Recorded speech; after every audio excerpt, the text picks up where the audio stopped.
Peacock fuels your true crime obsession with exclusive new originals like John Wayne Gacy, Devil in Disguise. He said to me, clowns can get away with murder. Dr. Death, the undoctored story. This guy's dangerous. And Epstein's shadow, Ghislaine Maxwell. She inherited Jeffrey Epstein's secrets. There was this whole other world going on. Plus the most bingeable crime series, Buried in the Backyard and Snapped. And with the Dateline 24/7 channel that's always on. Did you want her dead? You can't not obsess. Sign up now at peacocktv.com.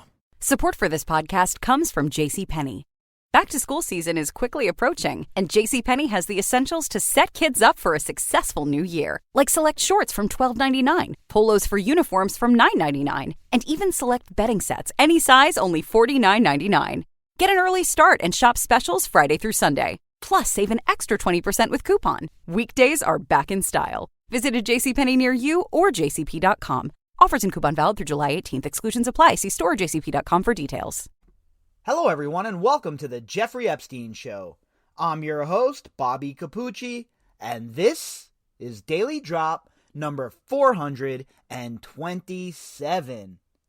What's up, everybody, and greetings from Sin City.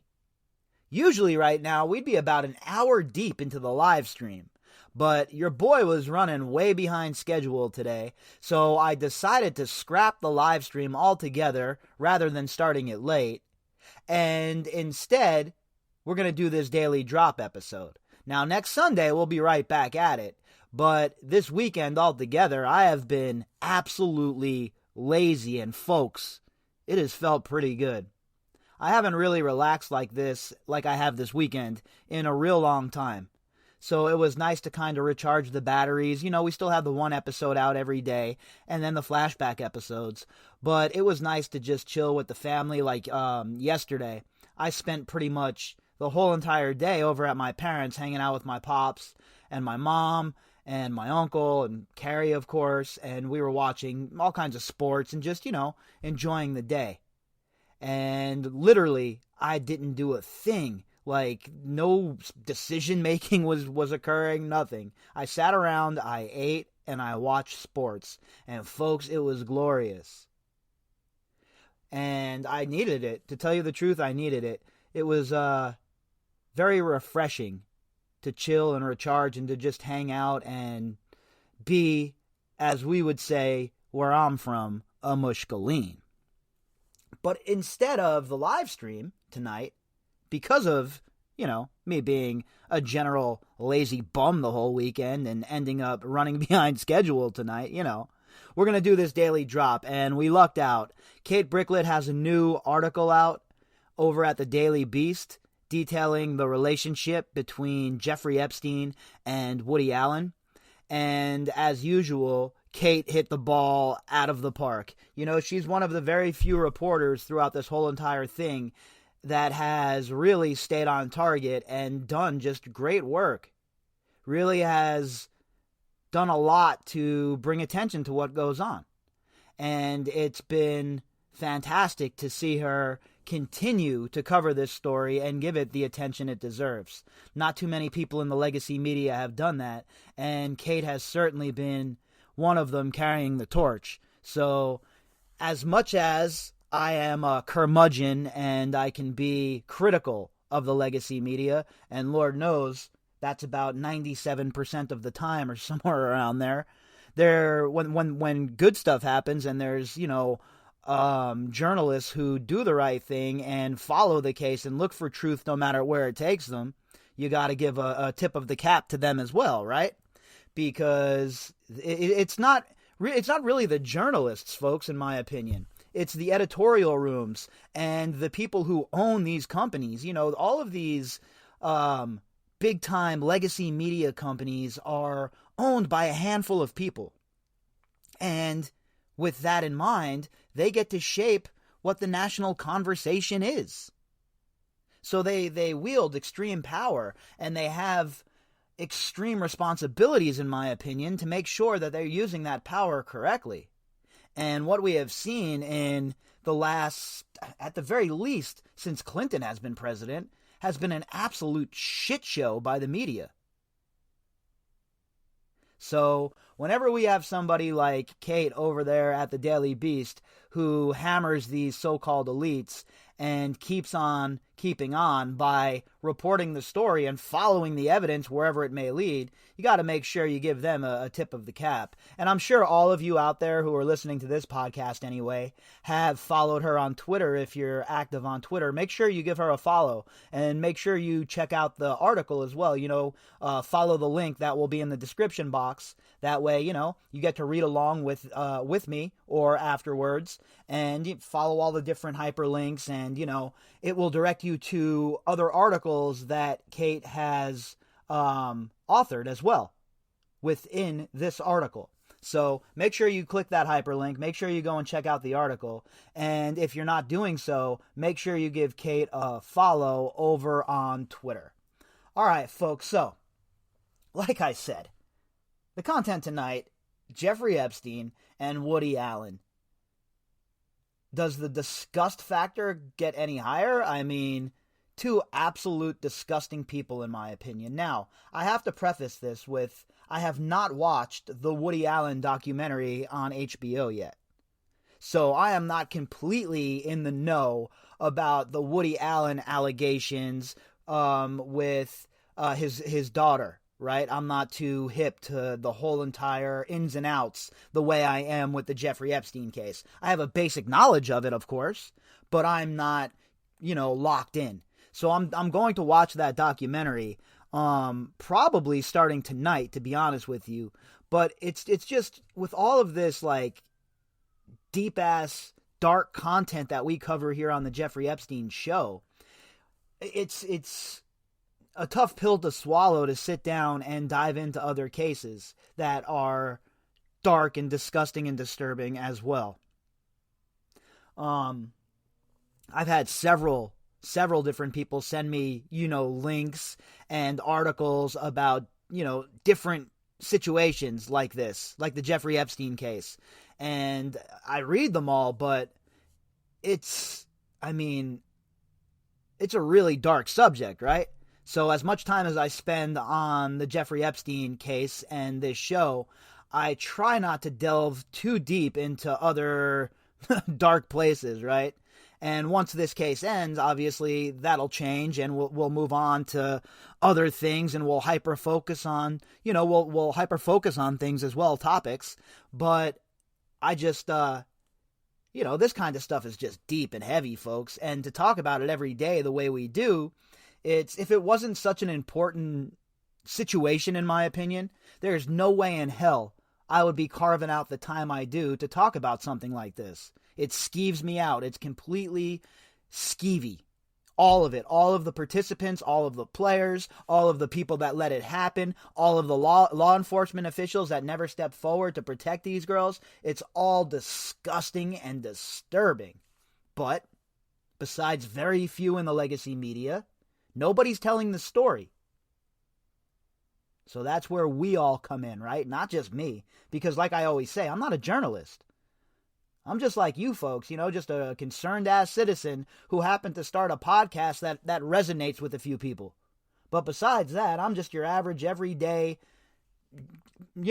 typical moron like everybody else.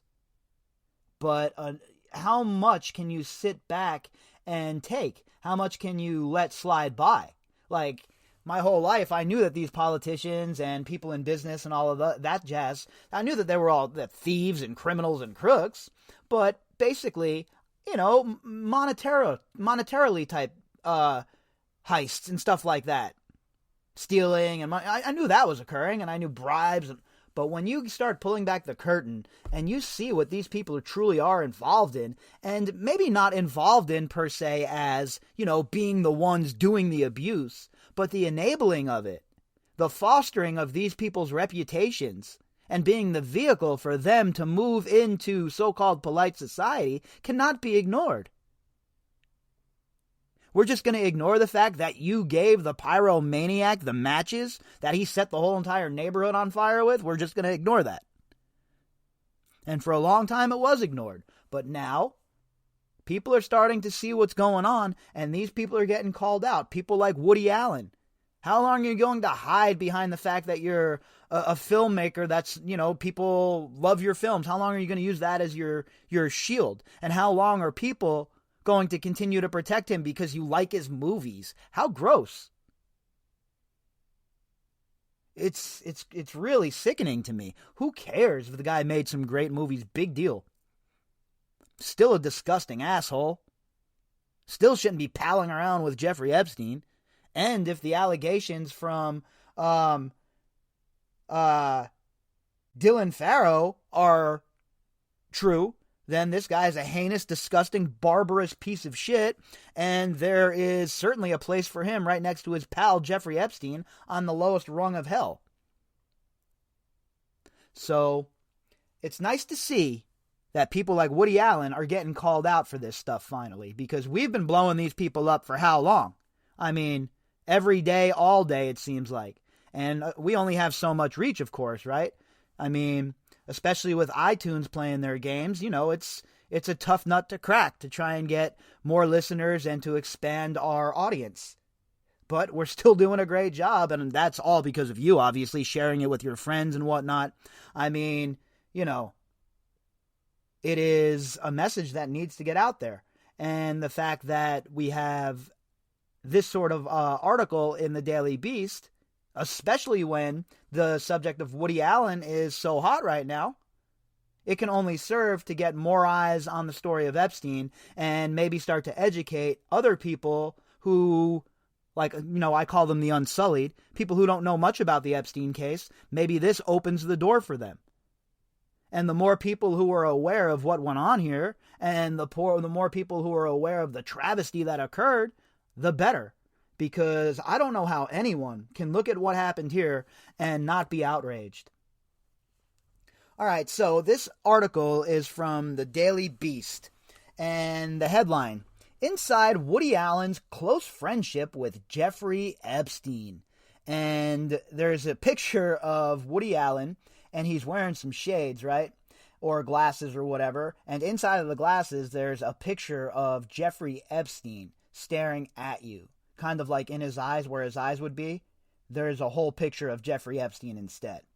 So, pretty cool picture as well. So again, make sure you check out these links. When I put them in the description box, definitely make sure you check them out. Because there's always like hyperlinks within the story that will add some more context if you want to delve a bit deeper. And you all know how I feel about context. Alright, so this article, like I said, was authored by Kate Bricklet and Marlo Stern, the senior entertainment editor, and Kate is the senior reporter. Over the past several weeks, audiences have been watching and endlessly debating Allen vs. Farrow, the eye-opening HBO docuseries examining Dylan Farrow's allegation that on August 4th, 1992, her adoptive father, Woody Allen, took a 7-year-old Dylan up to the attic of their Connecticut country home and molested her. I mean, just right off the bat, folks, I mean, how much more sinister and dark and disturbing does it get? Your 7-year-old adoptive daughter? Taking her up to an attic to molest her? What sort of demonic, sick bastard do you have to be for that to occur? And now again, I don't know this story inside and out, right? The Woody Allen story here. I do not know the ins and the outs and both sides of the story the same way I do with the Epstein case. But I will tell you this. From what little I do know, and again, this is a case that's been around for decades. This is not something that has just happened where there's a bunch of smoke and there's it's none of that gray area here with this Woody Allen character. Quite obvious to me that this dude is probably a disgusting prick, right? Can I prove that? Absolutely not. Again, I'm just some knucklehead sitting here in his home studio talking to you on a podcast. I don't have any inside information about any of this shit. But I will tell you this. Woody Allen definitely has some explaining to do. I mean, this lady, Dylan Farrow, who was a child then obviously, but she has been very adamant about this for a very long time. And as far as I know, has there been a strong investigation into this Woody Allen character? If it was just a regular Joe Schmo the plumber, and his daughter said that this occurred, pretty sure that there would be an investigation. At least you hope so, right? So why wouldn't Woody Allen be investigated? Where's Cyrus Vance and all of the other people in New York? All these big loudmouths that run around and stand atop their ivory towers while at the same time letting people like Epstein and Weinstein and Rainieri run roughshod all over New York. Where are all of these tough lawmakers from the SDNY? Sure. Give me a break. The film, whose fourth and final chapter airs Sunday, March 14th, provides testimony from numerous members of the Farrow Previn clan, including Dylan, her brother Ronan, and their mother Mia. Eyewitness accounts from family friends, neighbors, and hired help. Interviews with state and city officials in New York and Connecticut. Never before heard recordings of phone calls between Woody and Mia. And unearthed documents from the New York and Connecticut investigations into Dylan's welfare. Okay, so I guess there was an investigation into Dylan's welfare. Now, like I said, I am not 100% hip on how deep the investigation went or anything like that. I'm sure there are some of you out there listening who are completely locked into this case as well. And I'm sure I'll be getting some emails from you. And thank you, because like I always say, I learn as much from you folks out there as you might learn from me. Because the emails I get and some of the conversations I have, it provides a lot of context, and it's always something that I am thankful for. So make sure send over those emails if you're locked into this case and you have some resources for me, so I could maybe bring myself up to speed a little bit better on the Woody Allen case. Definitely send it over and I'll give it a look.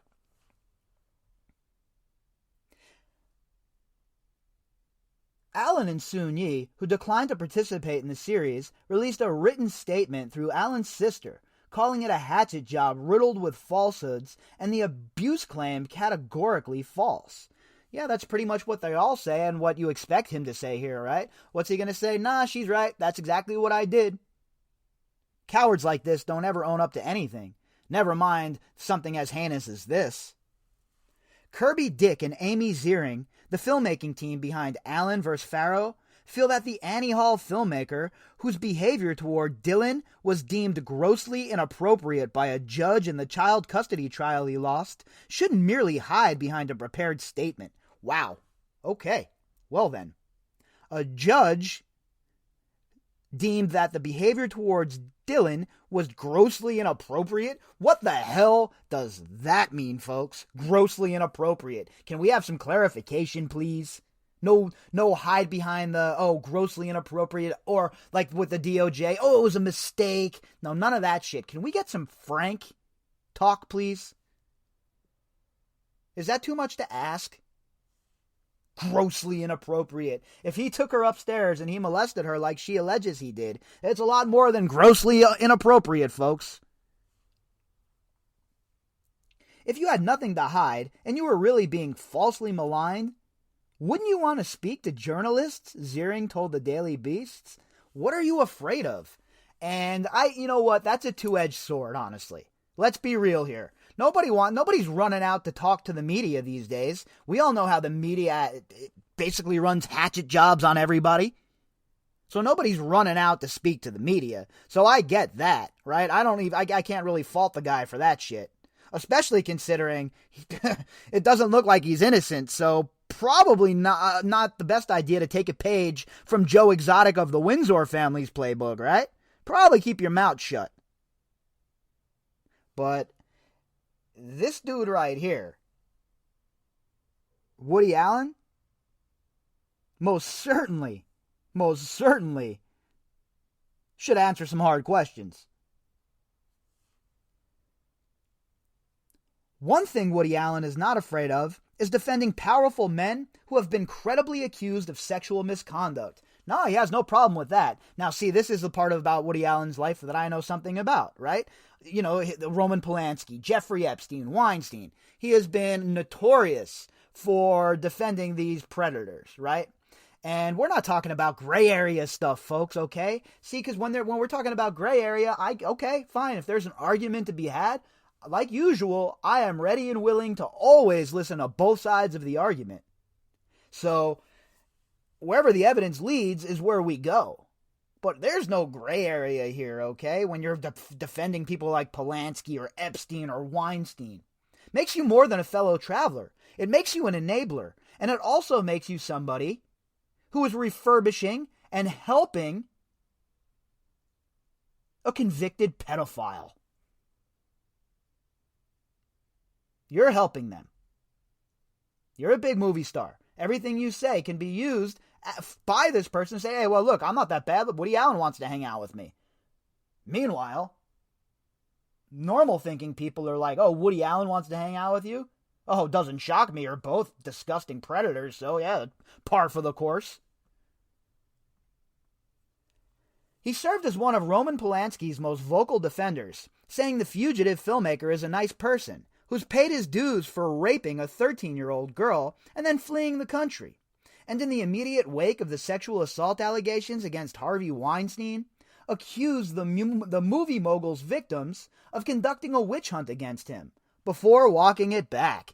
Oh yeah, I'm sure it was, and I'm sure it wasn't Woody Allen who decided to walk it back. I'm sure it was whatever shitbag publicist company, Peggy Siegel maybe, or whoever the hell it is he has working for him, who came riding in on their horse and in their white shining armor to tell him to walk that back, because that's not a good look, right? Defending Harvey Weinstein, probably not the best look. Then you add on his defense of Roman Polanski, the coward-ass chump who raped a girl in America and then scooted to France like the big-ass punk chump he is. And that alone right there should show you folks why Ghislaine Maxwell was remanded to custody without bail. Roman Polanski might be powerful, he might be wealthy, but he didn't have anywhere near the contacts that Ghislaine Maxwell has. And then there is his friendship with Jeffrey Epstein. It's not clear when Allen and Epstein first crossed paths, though the two were longtime friends and neighbors on Manhattan's Upper East Side for years. So my guess is they've been friends for years, right? These guys they all roll in these kinds of circles. They all are very cliquey, right? They're not hanging out with the local plumber. They're not going out with the grocer. They're hanging out with other scumbags that could either do something for them or that they can manipulate into doing something for them, right? It's always a situation with these people where it's what can you do for me? The director and his wife, Soon-Yi Previn, have been photographed a few times leaving the financier's townhouse, pedophile, including in September 2013, 5 years after Epstein pleaded guilty to child prostitution charges, when a Page 6 headline declared, Woody Allen pals around with child sex creep. Well, fellow travelers and all, folks. What, you don't think these two disgusting pieces of garbage sat there and talked about their proclivities? It gives me the chills to think about what their conversation could have entailed. Because when you look at all of the information from all of the years and all of the people that have come forward, it does not paint a pretty picture of Woody Allen. Then you add to it his defense of Polanski, his defense of Weinstein, his friendship and defense of Epstein. It's not a good look. This is not somebody who is concerned about what's going on in society, right? This is somebody who's like, oh, well, this is the way I live my life too, so there's nothing wrong with that. Why are you guys criticizing them? How dare you? These people, I'll tell you what, these people truly have a different mentality, folks, and I'll never understand the so-called elite. I will never understand them. Epstein was hugging him and talking close to his ear, and had his arm on Woody's shoulder. One witness told the tabloid, adding that the pals appeared to enjoy a stroll down Madison Avenue before arriving at Epstein's 7-story mansion. Oh, isn't that cute? These two sick, disgusting bastards taking a stroll down Madison Avenue. Cue the cameras. I mean, how many more instances do we need to see of Jeffrey Epstein with people like Woody Allen? And correct me if I'm wrong, but wasn't Woody Allen at a party with Chelsea Handler that she came out and talked about recently, where everybody gave her a pass? Nobody was like, what the hell are you doing at the party? It was like a jokeable moment or something to these people. Instead of asking her hard questions, they just let it pass. Oh, you were there? That's cool. No big deal. Oh, you were a guest? No deep questions. No, none of that. I wonder why. Diplomat Terry Rod Larson joined this walk, along with his friend filmmaker Håkon Gundersen, who told the Norwegian newspaper DN last October, "I heard that Epstein knew Woody Allen and several other famous film producers. With my background, I thought it was very interesting." Oh, did you now? You thought it was very interesting, did you? We covered Terry Rod Larson on one of the drops, I don't know, when all of this was happening a few months ago. I'll have to go back through the catalog, maybe drop that as a flashback episode for a little more context, considering we're talking about him now. But he's just another one of these politicians, one of these European politicians, that was seen palling around with Epstein as well, that had known ties to Epstein as well. And another person that uses the marathon defense. Oh, I don't know, to put distance between him and Epstein. Oh, I don't know anything about Jeffrey Epstein. We only met once. What do you mean? Another one of those guys. When Allen arrived, Epstein allegedly told Gundersen, "Here, you will meet someone else who is also very interested in film."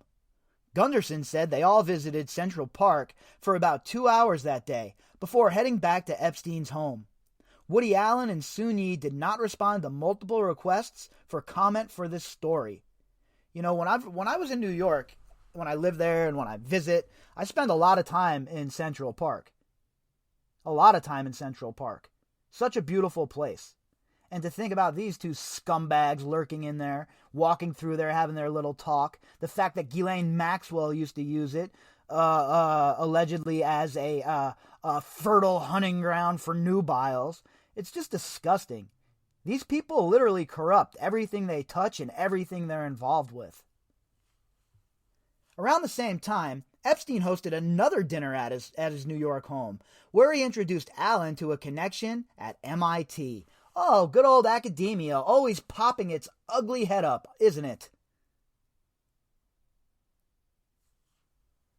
Joy Ito, former director of the MIT Media Lab, met other influential individuals at meetings with Epstein, including Woody Allen, a senior executive at the Hyatt Corporation, and a former Prime Minister of Israel, according to a report commissioned by the school on its ties to Epstein. Oh, a Hyatt Corporation, huh? A senior executive at the Hyatt Corporation, huh?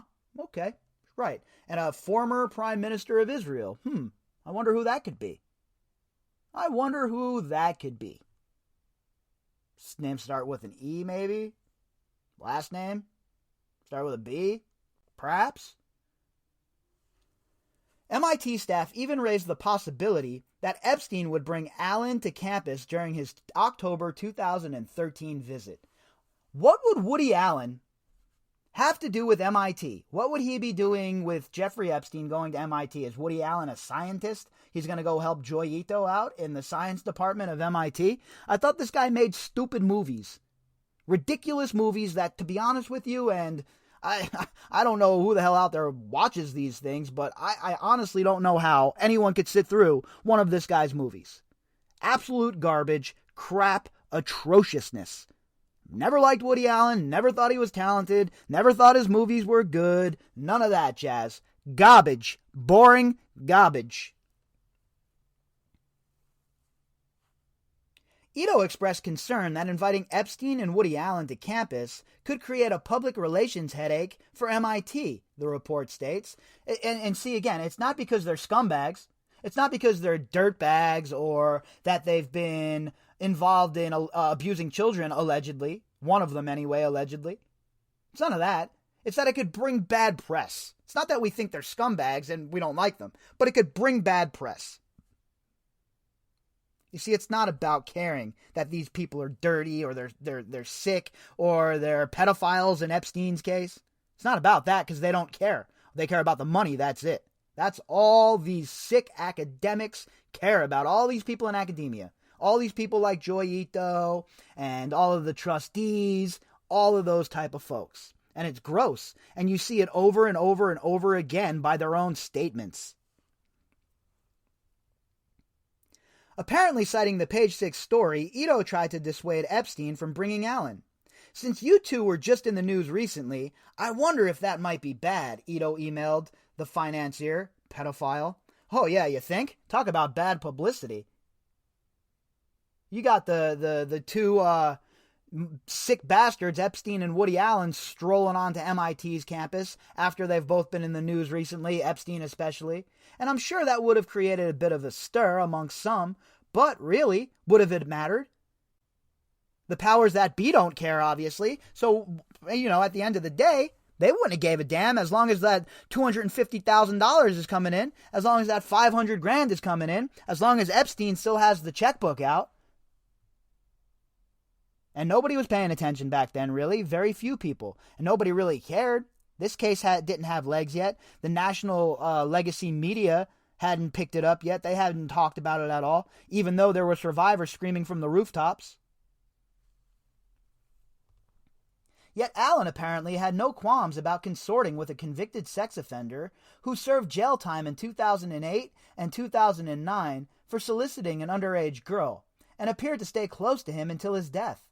In New York, Epstein was registered as a level 3 offender, meaning he was a threat to public safety and at high risk for committing similar crimes again. So, in layman's terms, every scumbag you see on that Chris Hansen show, wrapped up into one and times by 1,000, and that was Jeffrey Epstein. And Woody Allen thought it was a good idea to hang out with this level 3 sex offender, to hang out and cavort with him. I don't know about you folks, but I don't know any sex offenders. And I'm not hanging out with any of them, that's for sure. Certainly not going out to their house to have some bread and dinner or whatever the hell it is these idiots were eating. Not going for a stroll in Central Park anytime soon. It is absolutely ridiculous. The duo also reportedly had another mutual friend, Allen's former teenage mistress, model Christina Engelhardt, who was 16 when she began dating the director in 1976. Their secret relationship lasted 8 years, according to The Hollywood Reporter. So, obviously, Woody Allen has a pattern of this behavior. He likes young girls. That's what it is here, okay? Let's just call it facts what they are. Facts, man. I'm not beating around the bush with this dude. Obviously, this dude and Jeffrey Epstein shared the same proclivities. Now, I'm not saying Woody Allen was engaging in abusing the girls that Epstein was trafficking. Nobody's come out and said that anyway yet. But I will tell you this, he certainly enabled Jeffrey Epstein. And if the allegations against him can be believed, well, like I said, there is a spot for him right next to his pal Epstein and the bottom rung of hell. And they can take all the strolls they want together for eternity. Engelhardt tells the Daily Beast that she worked as a personal assistant for Epstein in the early 80s, back when he was only a millionaire and wasn't there yet when it came to sex trafficking underage girls. She says she told Epstein that she dated Allen, but that the two New Yorkers weren't friendly yet. So that goes back to the early 80s as far as trying to put the pieces together of Epstein and Woody Allen's friendship. So according to Christina Engelhardt here, who dated Woody Allen, they weren't friendly yet. So they probably, my guess would be their friendship started sometime late 80s, early 90s, probably. Nothing surprises me with either one of those men Engelhardt offers. I still am shocked that these very talented people choose these sadistic paths that bring them down. There's nothing good about it. Yeah, that's a pretty fair statement. Imagine having all that wealth, all that talent, and you use it to be a sick bastard, a sick prick. Hell's wrong with these people, man? I can't even imagine having that kind of dough. I can't even imagine having that kind of power or that kind of influence. The first thing I would do is go and help these homeless people that want to be helped in my city. That would be the first thing I would do. Who the hell's thinking about abusing people or setting up sex trafficking rings? What kind of devious, sick, demented Fuck, not even enough words to describe how sick you have to be for that to be your grand plan. And then to pal around with somebody like that? Willingly? Working for Epstein eventually became toxic, and Engelhart decided to flee to Italy to serve as an assistant and muse to director Federico Fellini, whom she says was a lovely man. As for her time with Allen and Epstein, Engelhart says, I escaped one monster and ran away from the other. Wow. So this is somebody who would know, right? And again, this is just her. These are her allegations. This is what she says, her personal experience with Epstein and Woody Allen. So like, what do I always say on the podcast, folks? For me anyway, it's more important to hear it from the horse's mouth, right? Directly from the source. I don't need a reporter to explain to me what's going on here. Just give me the raw data. Give me what's going on. Give me that. Give it to me straight. Woody is a bad guy, she adds, and the documentary really helped open my eyes to just how bad. So I got to watch that documentary. Now I'm very interested after the great Kate put this article out here. I'm very interested now to do a dive into this Woody Allen scuzzbag. In December 2010, Allen attended a lavish dinner at Epstein's residence, toasting Britain's Joe Exotic of the Windsor family, aka Prince Andrew, who faces abuse accusations himself from Virginia Roberts, an alleged survivor of Epstein's. So, I mean, again, how many times do we got to say this and talk about this on the podcast? These guys are all hanging around. It's like a club of sick perverts. The Perverts Club. You know, like in the movie It was the Losers Club. All the kids that were living in Derry, that banded together to fight the clown monster, Pennywise. That's these guys. But they're the Perverts Club. And they're hanging out together to destroy everything that's good and decent, it would seem. Other celebrity guests at the soiree included TV journalist Katie Couric. Oh, isn't that nice? Charlie Rose, who was absolutely a scumbag and in deep with Epstein. A guy that Epstein had very, very, very close ties to, and maybe even had his hooks into, to be honest with you. I have an episode where I dove in to the Charlie Rose-Epstein relationship in the catalog. If you're interested in that, you might want to check that out. And George Stephanopoulos, publicist Peggy Siegel, and comedian Chelsea Handler. This is what I was talking about. All of those people, what's up? You guys are all at this dinner with all of these perverts? I mean, we're talking about 3 perverts, bro. What is really going on here? And then you're going to get on the news in your clog-ass platforms, George Stephanopoulos, you little scoundrel. Get on the news and talk down to anybody else? Like you have some sort of platform to stand upon that is above the rest of us? I have news for you, my friend. Even with the clogs, even on your ivory tower, you're in no position to talk down to anybody. You're here breaking bread with Jeffrey Epstein. Back then, Daily Mail columnist Richard Kay reported that Andrew was in a jolly mood, especially when other guests, including Hollywood star Woody Allen, asked him for an invite to the upcoming nuptials of Prince William and Kate Middleton. Yeah, he probably charged them for that too, right? The Joe Exotic of the Windsor family. Always trying to turn a couple of bucks. Always trying to make some sort of deal. Always hanging out and getting large on the teat of some sort of scumbag. Handler recently spoke up about the event, which she described as weird, claiming she tagged along with Couric and was seated next to Allen and Soon Yi. When we got there, I was like, what is this gathering? Handler recently said on Rob Lowe's podcast. We had dinner, and it was so awkward and so weird. I was like, what are we doing here? And then I asked Woody Allen how he and Soon Yi met, and that was when I left. What? See, that doesn't ring true to me. What that rings as to me is, oh, well, I'm going to pass this off. I was Katie Couric's her plus one. I don't know what we were doing there. I don't know Jeffrey Epstein. Where have we heard that defense before, folks? And then Rob Lowe just letting her off the hook. I mean, okay, I guess if that's what you want to do, young blood. I really was curious, Handler added. I had forgotten for a moment, but as it came out of my mouth, I knew that it was too late. Allen, however, was apparently amused, and he loved it, and Soon Yi, I don't think she heard it. Oh, how awesome, how great, what a fantastic story, Chelsea Handler. Give me a break with these people. Epstein reportedly decorated his New York home with photos of himself and famous friends, including Alan, former President Clinton, the Mohammed bin Salman, the Crown Prince of Saudi Arabia, who ordered the assassination of journalist Jamal Khashoggi. Well, that's a whole different topic that we could go into, and I don't really agree with positing Khashoggi as some sort of hero. He's a gray character, and as gray as they come. Now, MBS most certainly is not a good person either, right? So we're talking about a lot of gray characters here, and a lot of context that is always missing from the conversation.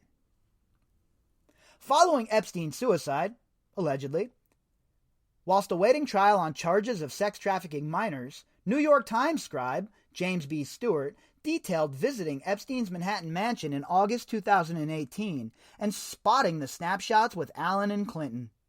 Displaying photos of celebrities who had been caught up in sex scandals of their own also struck me as odd, Stewart wrote, adding that Epstein called him a week later and invited him to a Saturday dinner with Allen. The reporter declined. It shouldn't strike you as odd. That was done purposely. Symbolism is very big with these people. And the symbolism is, I am the man. That's what Epstein was saying by having those photos on the wall.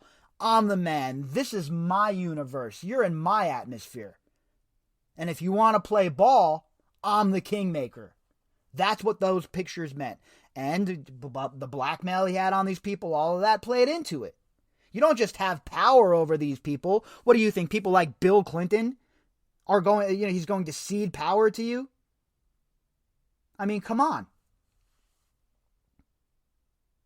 The overriding impression I took away from our roughly 90-minute conversation was that Mr. Epstein knew an astonishing number of rich, famous, and powerful people, and had photos to prove it, Stewart continued. He also claimed to know a great deal about these people, some of it potentially damaging or embarrassing, including details about their supposed sexual proclivities and recreational drug abuse. And there it is again, folks. I mean, we have so much circumstantial evidence about the blackmail scheme that was being run by Epstein and Maxwell that you really can't deny it. And it's very hard to not give it a good look. There's people who still don't really believe the blackmail scheme. They think that, people still think that it was just Epstein was just a sick guy. And I just don't see how you can come to that conclusion when you look at the whole story overall. Now, have some people went a little far in what they think is going on with Epstein? In my opinion, yes, of course. Like with Maxwell, I don't believe she was a spy per se. She wasn't trained by, say, the Mossad or the CIA, in my opinion, but was she an asset? I think she was. Allen wasn't Epstein's only Hollywood connection. The financier, pedophile, was friendly with disgraced film mogul, pedophile, molester, a woman abuser, disgusting-faced mongrel, Harvey Weinstein, who allegedly tried to attack a woman in Epstein's orbit. His Rolodex included a host of other celebrities, including media investor Ron Burkle and actors like Kevin Spacey, Alec Baldwin, Elizabeth Hurley, and Minnie Driver. Kevin Spacey's name sure seems to pop up quite a bit with these people, right? And again, there's no evidence that Spacey was abusing anybody within the Epstein atmosphere, but who the hell knows what sort of compromise that Epstein might have had on somebody like Spacey. Because Spacey was a sick dude according to what people said. So Epstein probably set him up in a couple of compromising situations, right? If that's the way Epstein rolls. As the Daily Beast previously reported, Epstein and Allen also had mutual friends in Paris. Former French politician Jack Lang, who has publicly defended Allen amid Dylan's child sex abuse allegations, claimed he met Epstein in 2012 at a party hosted by Princesses Camilla of Bourbon, Two Sicilies. The socialite threw the party in Allen's honor. These people, folks, I'm telling you right now, all of the cheering and the carrying on for royals and monarchs and, oh, it's a princess. Oh, he's a prince. It's disturbing in the 21st century. I mean, what the hell are we doing? These people, they don't care about you. They care about the tax dollars continuing to feed money into their treasury. But besides that, what value are these so-called royals bringing to anyone's lives? What are they, figureheads? Plenty of people better to do that job, in my opinion. How about some fantastic scientists from these countries who have done great things for America or for whatever country we're talking about? What about people like that? Where are they at? One survivor of Epstein even mentioned meeting Allen in a lawsuit she filed against the financier pedophile's estate. The woman, referred to as Priscilla Doe, says she was a 20-year-old dancer in New York when Epstein began abusing her in 2006 until 2012, including when he was on work release at the Palm Beach County lockup. On one occasion, Jeffrey Epstein forced Priscilla Doe to serve hors d'oeuvres at Epstein's private party with Woody Allen, Doe's lawsuit states. So this girl says that she was being held in servitude and being forced to work at Woody Allen's party, serving hors d'oeuvres. And Woody Allen hasn't been called to the carpet here, has been talked to under oath. Why not? This server's role was forced upon her in order to demean her, frighten her, and impress upon her the need for her to conceal the commercial sex trafficking enterprise he was running.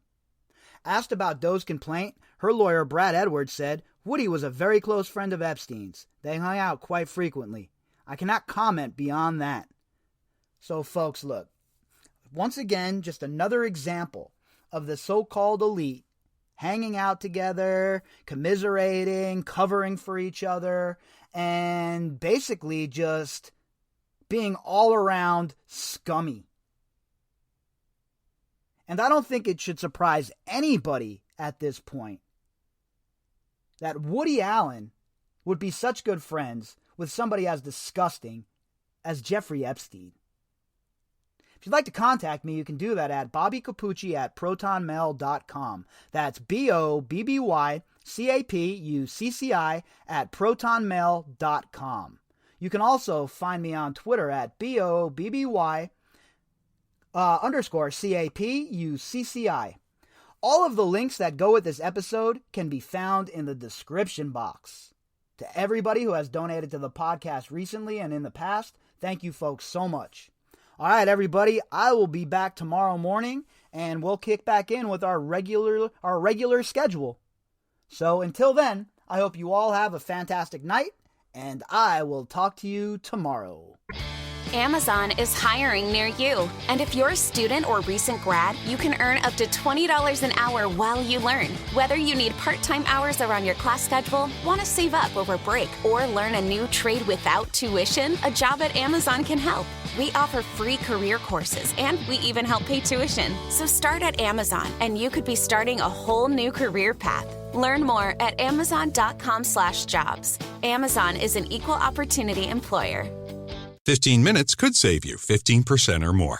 My dad used to say that. Sure, yeah. It's from Geico. Yeah, whenever I would ask my dad for life advice, he'd sit me down and say, son, 15 minutes could save you 15% or more. And look at me now, a well-adjusted adult with a drawer full of plastic bags I'll never use. Okay, I'm confused. Was your dad a licensed Geico agent? Nah, he was just a real good dad. Geico. 15 minutes could save you 15% or more.